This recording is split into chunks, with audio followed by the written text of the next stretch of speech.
வணக்கம் நண்பர்களே. Super star ரஜினிகாந்துடைய ஒவ்வொரு மேடை பேச்சுமே ஒரு வைரல் கண்டென்ட் தான். அவர் ஏதாவது ஒரு நிகழ்ச்சியில் கலந்துக்கிட்டு ஒவ்வொரு முறை பேசும்போதும் அந்த பேச்சு மிகப்பெரிய தாக்கத்தை ஏற்படுத்துது, மிகப்பெரிய அளவுக்கு பேசு பொருளாக மாறுது. அப்படி அண்மையில் அவர் பேசியது இயக்குனர், நடிகர் திரு கே பாக்யராஜ் அவருடைய அந்த பிறந்தநாள் விழா மற்றும் அவரது பொன் விழா. இந்த நிகழ்ச்சியில் கலந்துக்கிட்டு பாக்யராஜுக்கு தனது மரியாதை மற்றும் பாராட்டுகளை அவர் தெரிவிச்சிருந்தார். இப்போ வரைக்கும் ரஜினி ரசிகர்களுடைய ஏக்கம், தலைவருக்கு இந்த மாதிரி ஒரு பாராட்டு விழா நடக்கலையே, இந்த தமிழ்நாடு அரசு அதை செய்யணும், அல்லது தமிழ்நாடு திரைத்துறையாவது அதை செஞ்சுருக்கணும், அல்லது வேறு ஏதாவது ஒரு வகையிலாவது இந்த ஒரு பாராட்டு விழா ஒருங்கிணைச்சு பெருசாக பண்ணலையே, அவரை வச்சு இவ்வளோ பேர் படம் பண்ணுறாங்களே, சன் பிக்சர்ஸ் இவ்வளோ பெரிய படங்களை தயாரிக்குது, அவங்களாவது ஒரு பெரிய நிகழ்ச்சி நடத்த வேணாமா அப்படின்ற கேள்வி எல்லாருக்கும் இருந்துக்கிட்டே இருக்குது. ஆனால் இவர் ரொம்ப கேஷுவலாக எல்லோருடைய பொன் விழாக்களிலும் கலந்துக்கிட்டு அவங்கள ஆனர் பண்ணிட்டு வர்றார். இப்போ கே பாக்யராஜ் இது, அடுத்து மோகன்லாலுக்கு நடக்க போகுது. இப்படி பலருக்கு விழாக்கள் இருக்குது. அதிலெல்லாம் சிறப்பு விருந்தினர் சூப்பர் ஸ்டார் ரஜினிகாந்த் தான். இந்த நிகழ்ச்சியை பொறுத்த வரைக்கும் பாக்யராஜுடைய 50வது ஆண்டு விழா, முக்கியமான தமிழ் சினிமாவோட மிக முக்கியமான ஒரு படைப்பாளி கே பாக்யராஜ். இந்திய சினிமாவே கொண்டாடின ஒரு திரைக்கதை ஆசிரியர். அதை சூப்பர் ஸ்டார் ரஜினிகாந்தும் சொல்லுவார். ஆனால் அவருடைய பேச்சில் அதை நான் தனியாக சொல்கிறேன்.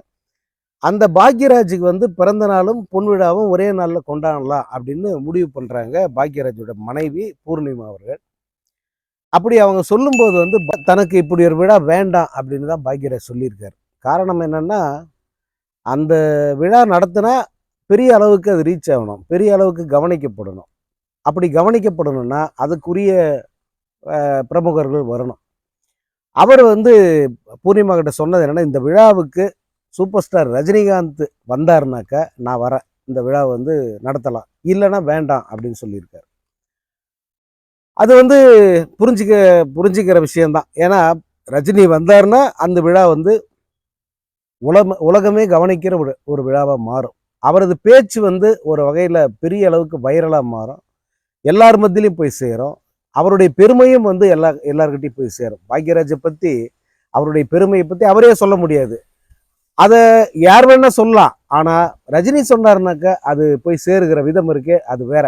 அதை மனதில் வைத்துக்கொண்டு பாக்யராஜ் அப்படி சொல்லியிருக்காரு.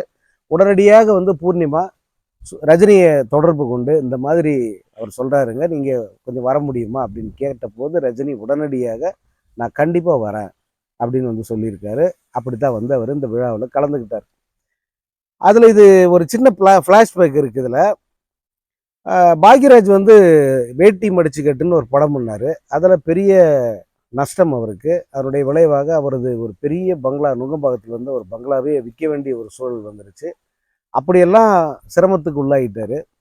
அதுக்கப்புறம் அவர் படங்கள் பண்ணவே இல்லை. ஒரு சில படங்களில் நடித்தார், ஆனால் படங்களை இயக்கிறதுங்கிறத நிப்பாட்டிக்கிட்டார். மீண்டும் அவர் படங்கள் இயக்குனது தன்னுடைய மகளை வச்சு ஒரு படம் ஒன்று பண்ணார், பாரிஜாதம்னு ஒரு படம். அது 2000 பிற்பகுதியில், அதாவது 2000 நடுவில், 2006, 2005, 2006 அந்த காலகட்டத்தில் அந்த படத்தை அவர் இயக்குறார். அந்த படத்துக்கு ஆடியோ வெளியீட்டு விழா நடக்குது சத்தியம் திரையரங்கில். அந்த விழாவுக்கு ரஜினிகாந்த் வரணும் அப்படின்னு சொல்லிட்டு அவங்க போய் அழைப்புதல் வைக்கிறாங்க. ஆனால் ரஜினி வர்ற நிலையில் இல்லை. ஏன்னா அவர் ஷூட்டிங்கில் கொஞ்சம் பிஸியாக இருந்தார் அந்த டைமு. அதனால் அவர் வர்றாரா இல்லையான்றது சந்தேகமாகவே இருந்திருக்கு. ஆனால் அந்த நிகழ்ச்சிக்கு நானும் போயிருக்கேன். அந்த நிகழ்ச்சியில் பார்த்தா திடீர்னு பார்த்தா சூப்பர் ஸ்டார் ரஜினிகாந்த் வந்துட்டார். வந்த உடனே அவங்களுக்கு குழுவுக்கும் சரி, பாக்யராஜ், பூர்ணிமா எல்லாருக்குமே மிகுந்த மகிழ்ச்சி ஆயிடுச்சு. பாக்யராஜ் ரொம்ப நெகிழ்ந்துட்டார். ஏன்னா ஒரு வருவாரா இல்லையா அப்படின்னு எங்களுக்கு தெரியாதுங்க, ஐடியாவே இல்லை. பட் டக்குன்னு அவர் எங்களுக்கு இன்ப அதிர்ச்சி கொடுத்துட்டாரு அப்படின்னு சொல்கிறாங்க. அது டிசம்பர் மாதம் நடக்கிற ஃபங்க்ஷன். அது உடனடியாக அவங்க பூர்ணிமா என்ன பண்ணுறாங்கன்னா, ஒரு கேக் ஆர்டர் பண்ணி அந்த மேடையிலேயே ரஜினிகாந்தோடைய பிறந்த நாளை அவங்க செலிப்ரேட் பண்ணுறாங்க. ரஜினிக்கு முன்கூட்டியே, ரஜினி பிறந்தநாள் 12ஆம் தேதினா முன்னாடியே அந்த மேடையில் பிறந்தநாளை கொண்டாடினார் சூப்பர் ஸ்டார் ரஜினிகாந்த். அப்போது ரஜினி பாக்யராஜுக்கு ஒரு விஷயம் சொல்கிறார். அந்த வேட்டி மடிச்சுக்கட்டுன்ற படம், அந்த படத்தோட கதையை ரஜினிக்கு பாக்யராஜ் சொல்கிறார். சொல்லிட்டு வந்து அதில் வர்ற கேரக்டர் சாய், அந்த அந்த கேரக்டர் வந்து நீங்கள் பண்ணால் நல்லா இருக்கும் சார், நீங்கள் பண்ணீங்கன்னா எனக்கும் அது பொருளாதார ரீதியாக பெரிய உதவியாக இருக்கும் அப்படின்னு வந்து ரஜினி கிட்ட ஒரு கோரிக்கை வைக்கிறார். அது வந்து ஒரு கெஸ்ட் ரோல், ஒரு எக்ஸ்டெண்டட் கேமியோ அப்படின்னு சொல்லலாம். அப்போ ரஜினி வந்து அந்த கதையை கேட்டு அவருக்கு வந்து இந்த படம் ஓடுமா ஓடாதாங்கிறது அவருக்கு தெரியல. அவர் தான் வந்து அதிலெல்லாம் ரொம்ப எக்ஸ்பர்ட் ஆச்சு. நம்ம நடித்தாலும் இந்த படம் வந்து அவருக்கு எந்த அளவுக்கு கை கொடுக்கும்ன்ற ஒரு சந்தேகம் ரஜினிக்கு இருந்ததால் அவர் அந்த படத்தில் நடிக்காமல் விட்டார். நடிக்காமல் விட்டுட்டாரு. அப்புறம் அந்த படம் என்ன மாதிரி ஆச்சுங்கிறது எல்லாருக்கும் தெரிஞ்சுது. அதுக்கப்புறமா அவர் பண்ணுற படம் தான் இந்த பாரிஜாதம்.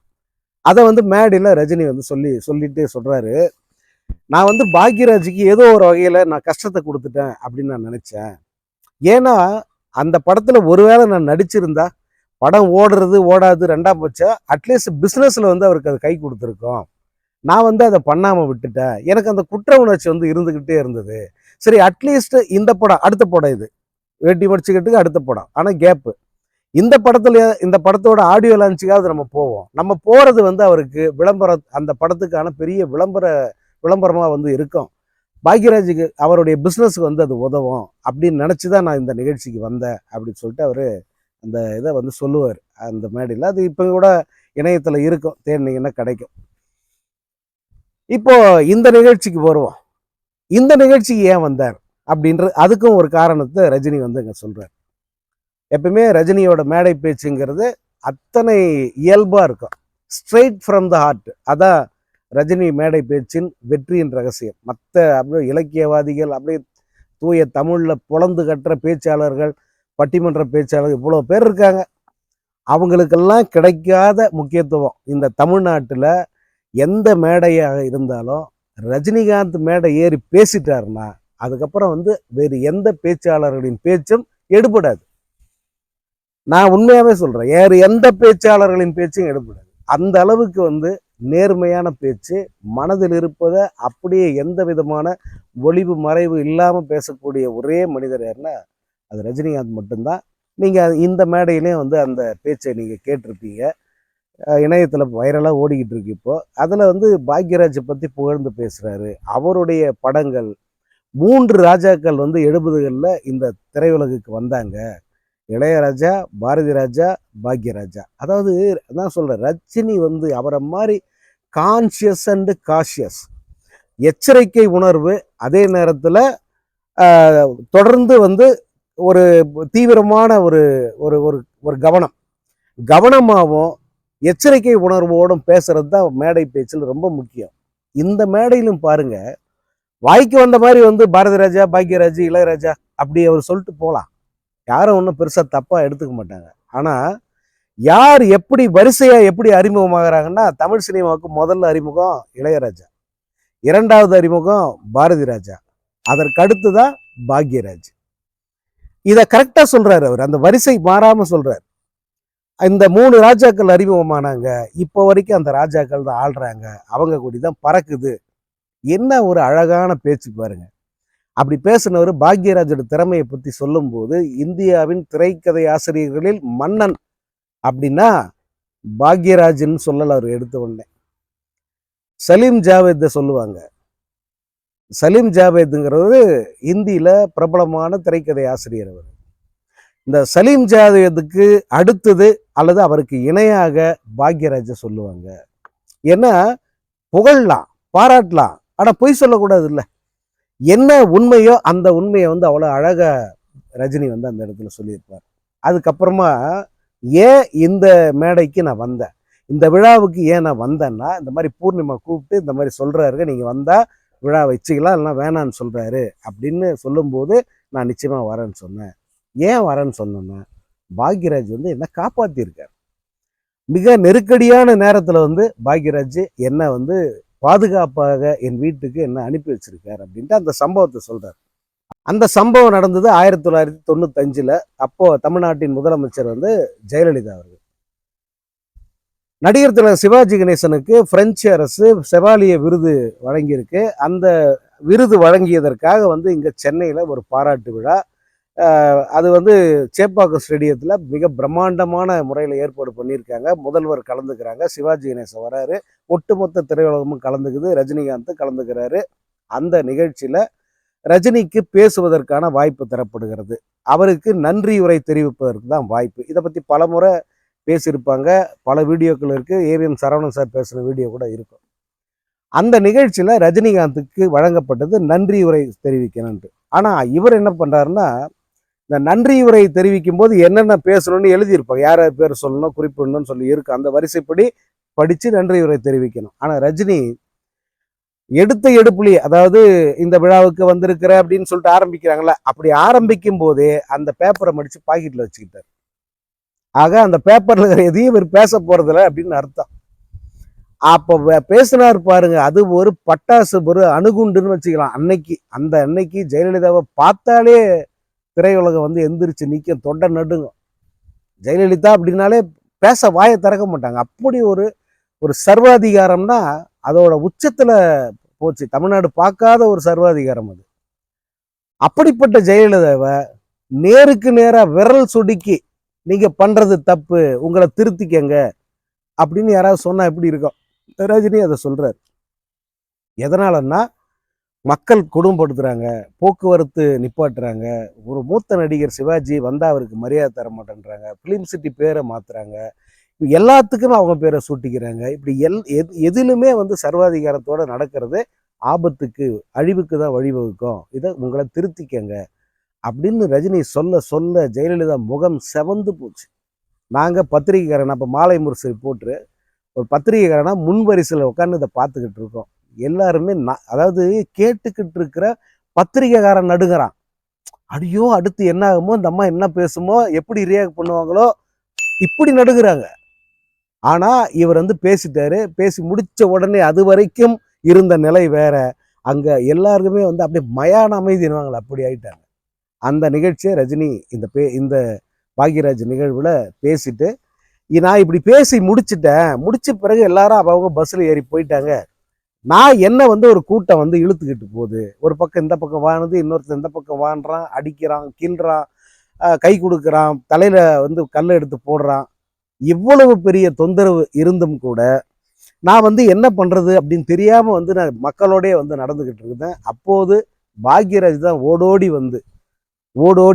வந்து என்னை பிடிச்சி அழைச்சிட்டு வந்து போலீஸ் ஜீப்ல வந்து ஏற்றி வீட்டுக்கு முதல்ல போங்க. ஏன்னா போலீஸ்காரன் தயங்குறான். ஏன்னா இவர் இந்த மாதிரி பேசிட்டாங்க, அடுத்து இந்த அம்மா என்ன உத்தரவு போடுமோ, இவருக்கு நம்ம உதவி பண்ணலாமான்னு போலீஸ்காரன் தயங்கும் போது பாக்யராஜ் சொல்றாரு, அவங்க நான் வந்து போலீஸ்காரருக்கு ரொம்ப கோபத்தோட வந்து அவருக்கு உத்தரவு போடுறாரு, போய் முதல்ல சாரை போய் இறக்குங்க, இறக்கிட்டு அதுக்கப்புறமா எனக்கு அங்கேருந்து ஃபோன் பண்ணி சொல்லுங்க அப்படின்னு சொல்லி ரஜினியை பாதுகாப்பாக அங்கிருந்து போலீஸ் வாகனத்தில் அவருடைய வீட்டுக்கு அனுப்பி வச்சு காப்பாற்றினாரு பாக்யராஜ். அதனால அதற்கு நான் எப்போதும் நன்றி கடன் பட்டவனா இருக்கேன். அந்த நன்றி கடனுக்காகவே நான் இப்போ வந்தேன். ஸோ அவரை பொறுத்த வரைக்கும் நன்றி மறக்காத ஒரு உள்ளம் அவருக்கு. ஒரு நிகழ்ச்சிக்கு போய் கலந்துக்கிறாருன்னா அப்படி கலந்துக்கிறத விட முக்கியத்துவம் என்ன, நம்ம போனால் அந்த நிகழ்ச்சிக்கு கூடுதல் முக்கியத்துவம் கிடைக்குமா அப்படின்னு அவர் பார்ப்பார். இன்னொன்று, நம்ம யாருக்கு உதவி பண்ண போகிறோம், அவர் இதை கமர்ஷியலாக எப்படி பயன்படுத்துவாரா, இதையெல்லாம் யோசிக்கிறவர் தான் ரஜினிகாந்த்.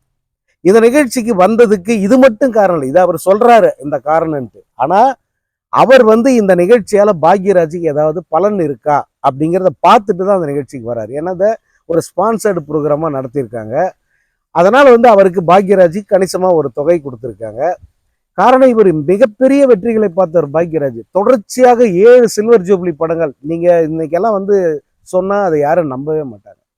தொடர்ச்சியாக, அதாவது 70களின் இறுதியில் ஆரம்பித்து 80களின் மத்திய வரைக்கும் தொடர்ச்சியாக 7 சில்வர் ஜூப்ளி படங்கள் கொடுத்த ஒரே இயக்குனர் வந்து கே பாக்யராஜ். அப்படிப்பட்ட ஒரு ஒரு மிகப்பெரிய இயக்குனர். ஆனால் வந்து அவர் சந்தித்தது பொருளாதார இழப்பு, அல்லது மிகப்பெரிய அளவுக்கு வந்து அவர் சொத்து சேர்க்கலை. இவர் அளவுக்கு வேற எந்த டைரக்டர் வந்து இருந்திருந்தாலும் இந்நேரத்துக்கு வந்து நுங்கப்பாக்கத்தில் ஒரு 10 வீடு, போயஸ் கார்டனில் ஒரு 5 வீடு வாங்கியிருப்பாங்கன்னு ரஜினியை சொல்கிறார். அப்படி இருந்திருக்க வேண்டிய பாக்யராஜ் இப்படி இருக்காரு. நம்மால் அவருக்கு பொருளாதார ரீதியாக ஏதாவது பலன் இருக்கும் அப்படின்னு சொன்னால் நம்ம இந்த முறை கலந்துக்கலாம். இதுதான் உண்மையான நோக்கம். ரஜினி இதில் கலந்துக்கிட்டதை விட உண்மையான நோக்கம் அதுதான். ஸோ அப்படி வந்து அந்த நிகழ்ச்சியில் கலந்துக்கிட்டு பாக்யராஜை பெருமைப்படுத்திட்டு போயிருக்காரு ரஜினி. இன்னைக்கு ரஜினியோட அந்த பேச்சு வந்து பெரிய அளவுக்கு பேசு பொருளாக இருக்குது. கூடவே வந்து ஜெயலலிதாவை அந்த ஆவேசமாக எச்சரித்து பேசிய அந்த தருணம் இன்னைக்கு ரஜினி சொல்வதற்கு கொஞ்சம் தயங்கி தயங்கி சொல்றாரு இதை. ஆனால் அன்னைக்கு இருந்த ரஜினி வந்து ஃபயர்னா பற்ற வைக்கணும்னு கூட இல்லை, அவருக்கு சும்மா பேசினாலே பற்றிக்கிற அளவுக்கான ஒரு ஃபயராக அன்னைக்கு இருந்தார். அவருடைய விளைவு ஒரு ஆட்சியே மாற்றினார். ஜஸ்ட் லைக் தட், ஒரே ஒரு பஞ்ச் டைலாகில் ஒரு ஆட்சியை மாற்றினவர் வந்து சூப்பர் ஸ்டார் ரஜினிகாந்த். ஸோ அந்த அவருடைய பேச்சு கேட்கும்போது உண்மையிலேயே நான் அந்த 90களுக்கே போயிட்டேன். ஏன்னா அந்த 90கள் காலகட்டம் முழுக்க நான் வந்து ரஜினியினுடைய அந்த போயஸ் கார்டன் வீடு, அதே போல் அந்த அருணாச்சலையின் ஹோட்டலு, அதுக்கப்புறம் ராகவேந்திரா கல்யாண மண்டபம், இது 3 இடங்களையும் தொடர்ச்சியாக நான் ஒரு பத்திரிகையாளனா போய் பார்க்கணும். அதான் எனக்கு வேலை. என்னுடைய பீட் அது, ரஜினி பீட் அதுக்கு பேரே. ஸோ நான் ஒவ்வொரு முறை போயிட்டு வரும்போது தான் ஒரு செய்தி கிடைக்கும். ரஜினி வந்து படப்பிடிப்பு போயிருக்காரு, அல்லது வீட்டில் இருக்காரு, கார்டனுக்கு போனார், இப்போ ஹோட்டலில் தான் இருக்காரு. இது அத்தனையும் வந்து செய்தியாக்கி கொடுப்பது தான் என்னோட வேலை. அதனால் வந்து ரஜினியோட பேச்சு அந்த 80களுக்கு 90களுக்கு திரும்ப கூட்டிகிட்டு போயிடுச்சு.